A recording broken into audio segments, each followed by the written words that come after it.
Good morning, children. I'm Preeti Kumar. Welcome to the online computer class. In our previous class, we have learned about different types of data which we use in MS Excel. As you know, we are doing chapter 5, spreadsheet and introduction. So today we will see how to perform calculations in MS Excel.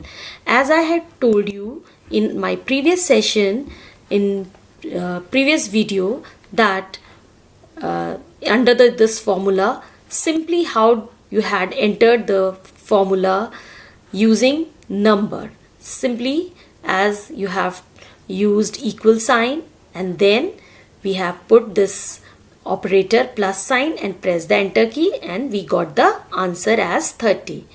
Now today we will perform formula using cell address and also we will use predefined functions. So Excel has a powerful feature to perform calculations on the data.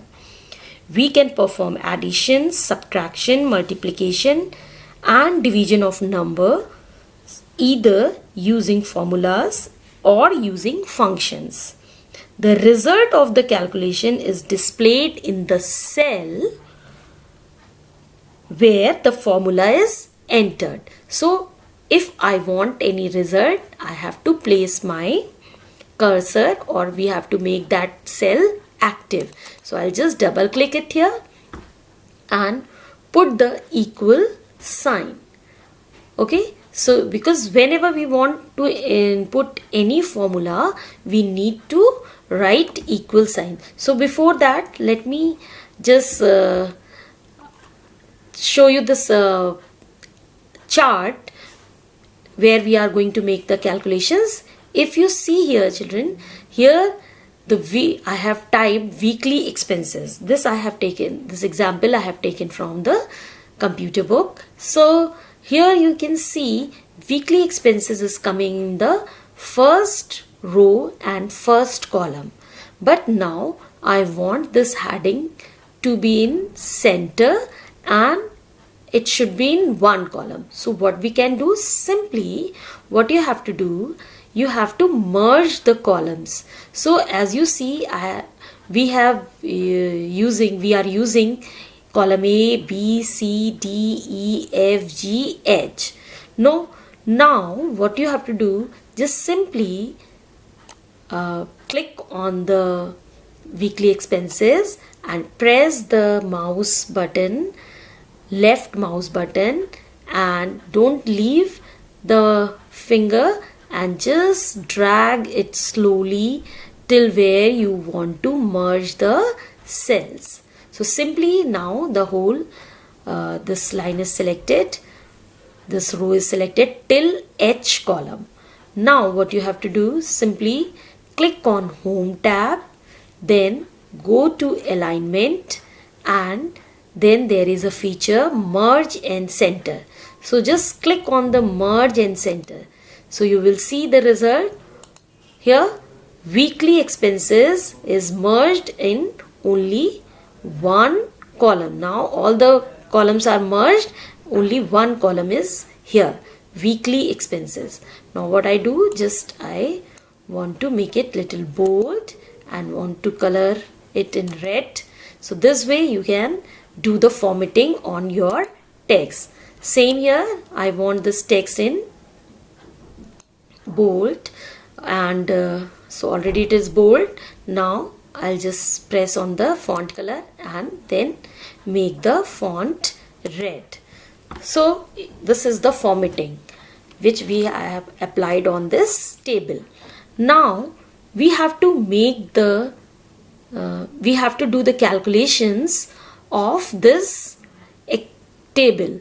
These expenses which we have made, that we have to calculate. So what we have to do, just simply you have to click here where you want your calculation to be done. So now we will start entering the formula.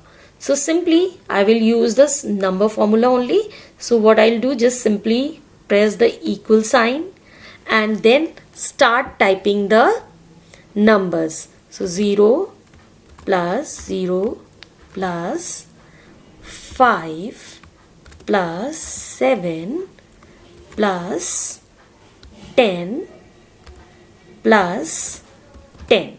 As you see, if you notice, in B3 first value is 0, in C3 it is 0, D3 it is 5, E3 it is 7, F3 it is 10, and as soon as you press the enter key, by mistake I have pressed the I have pressed the mouse button, so it has taken the calculation as 32.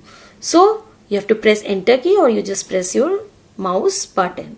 So you can see this way you can do your calculation in a very simple way.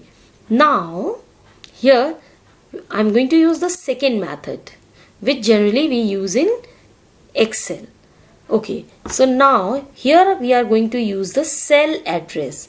So put the equal sign, then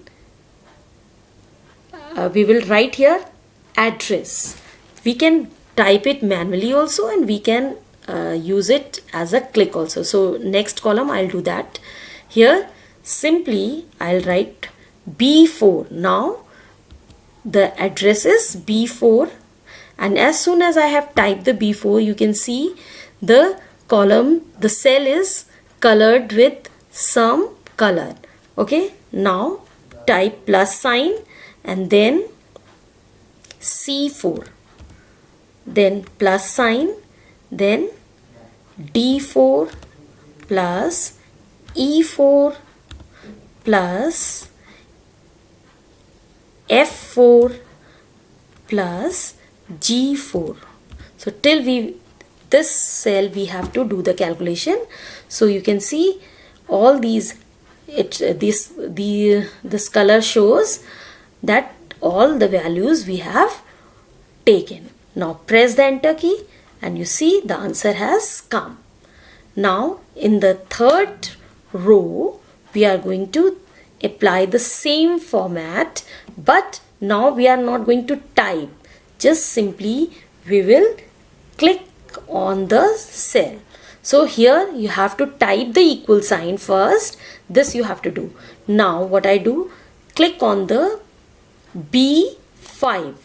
Automatically, as soon as I have clicked, automatically you can see it appeared in the total column as B5. Now you have to type from your keyboard plus sign and click on the second option. Now plus, then again click on the third and then plus sign. First you have to type the plus sign and then you click, and then again plus sign and then click on this, and then again plus sign and click on this G5 and press the enter key. So by clicking also you can, instead of typing, sometimes we type wrong address, so this way also you can use your calculation by clicking on the cell of different cells. Now children, so these are the three ways you have learned how to add the number. Now we are going to use the function. So what inbuilt function? Formulas are the user defined instructions to perform calculation, whereas functions are the predefined or inbuilt formulas that come with Excel. So here we are going to use the inbuilt function. So again we will write equal sign. Now here we type sum. Sum is an inbuilt function. As soon as I have typed sum, you can see one drop down menu has come and there are different type of sums are given here. So just now I am taking this one, sum, and then type the open bracket, and now simply what you have to do, you have to go on this cell B6 and as soon as you press, you will see the moving rectangle is coming, highlighting is coming, and you press the mouse button, left mouse button, and simply drag in your right hand side and take the values. Okay, so as soon as you see you have dragged, automatically it has taken B6 and then colon sign. Can you see this colon sign? And till G6. So now you close this bracket, So this colon sign represents the range of these cells. Now press the enter key and you will see you have got the answer. So these 4 methods we have done. Now children, we are going to use the 5th method. So this we will use with inbuilt. We are going to use inbuilt feature of MS Excel. Excel provides a quicker and easier way of performing calculation. So click on the Autosum button. This is the Autosum button present either on Formulas tab, and you can get Autosum feature from here, or just from Home tab and Editing group, and then you can choose Autosum button from here. Excel suggests a range which we can either accept or select a different range. So when we use this feature, it automatically suggests us a range for it. Let us see how it will do. So just simply, if you want the calculation here, so you have to place your cell pointer to cell H7. Now simply what I have to do here, when you are using this Autosum feature, there is no need to write the equal sign. Okay, so just simply you click on the Autosum button and you will see automatically it suggests the range. So our range is already correct, B7 to G7, and then as you see it is coming B7 to G7, and press the enter key. So now the answer has come. Now same way again I am going to use this feature. So how can we do it? Just press on the Autosum. Now next time it is suggesting the range from H3 to H8. So we don't need this H7, sorry, not 8. So we need this range, so we can change it. Simply select the cell from B8 to G8 and then press the enter key. Just click or you just press the enter key and you will get the answer very easily. So this way you can change the range also. Now there is another method also. Just simply you select the whole range and keep one extra cell with you and just press the Autosum. Then it will give you answer in this way also. So I hope children all of you have understood. Please practice and then apply all these methods to solve the problem. Thank you children.